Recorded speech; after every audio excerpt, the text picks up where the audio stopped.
അന്തരീക്ഷത്തിൽ നിന്നും മഞ്ഞ നിറമുള്ള ചാറ്റൽ മഴയ്ക്ക് സമാനമായ ദ്രാവകം വീടിന്റെ പരിസരത്ത് വീഴുന്നതിൽ ആശങ്കയിലാണ് പത്തനംതിട്ടയിലെ കുടുംബങ്ങൾ. ആരോഗ്യവകുപ്പ് അധികൃതർ പരിശോധന നടത്തിയ ശേഷം DMOയ്ക്ക് റിപ്പോർട്ട് കൈമാറി. കാരണം കണ്ടെത്താനായില്ലെന്നും പരിസ്ഥിതി വിഷയത്തിലെ വിദഗ്ധർ അന്വേഷിക്കട്ടെ എന്നുമാണ് ആരോഗ്യവകുപ്പിന്റെ നിലപാട്. പത്തനംതിട്ട വടശ്ശേരിക്കര കന്നമ്പാറ പ്രദേശത്തെ 2 വീടുകൾക്ക് സമീപമാണ് മഞ്ഞ നിറത്തിൽ ചാറ്റൽ മഴയ്ക്ക് സമാനമായി ദ്രാവകം വീഴുന്നത്. ദേഹത്ത് വീണാൽ ഒറ്റ നോട്ടത്തിൽ പെയിന്റ് തുള്ളിയാണെന്ന് തോന്നും. മിനിറ്റുകൾക്കകം ഈ തുള്ളി ഉണങ്ങും.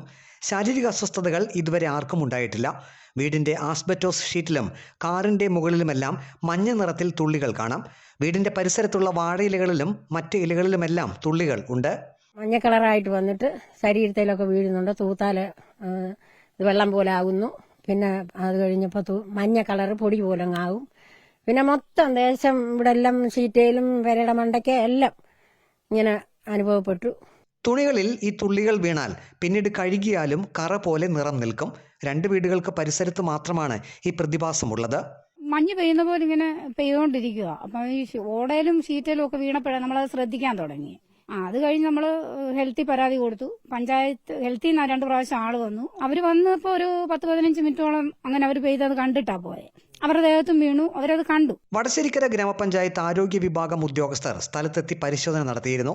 ഉദ്യോഗസ്ഥർ പ്രദേശം സന്ദർശിച്ച സമയത്തും മഞ്ഞ നിറത്തിൽ തുള്ളികൾ വീണിരുന്നു. DMOയ്ക്ക് വിശദമായ റിപ്പോർട്ട് സമർപ്പിച്ചിട്ടുണ്ട്. ദേഹത്ത് മഞ്ഞ നിറത്തിലുള്ള തുള്ളികൾ വീണവർക്ക് ആരോഗ്യ പ്രശ്നങ്ങളില്ലെന്നും പരിസ്ഥിതി മേഖലയിലെ വിദഗ്ധർ പരിശോധിക്കുന്നതാണ് ഉചിതമെന്നും റിപ്പോർട്ടിലുണ്ട്. കഴിഞ്ഞ 6 മാസമായി ഈ ഭാഗത്ത് മഞ്ഞ നിറത്തിൽ ദ്രാവകത്തുള്ളികൾ വീഴുന്നുണ്ട്. വീടുകളുടെ സമീപം റബ്ബർ തോട്ടവും മറ്റ് കൃഷികളുമാണ് ഉള്ളത്.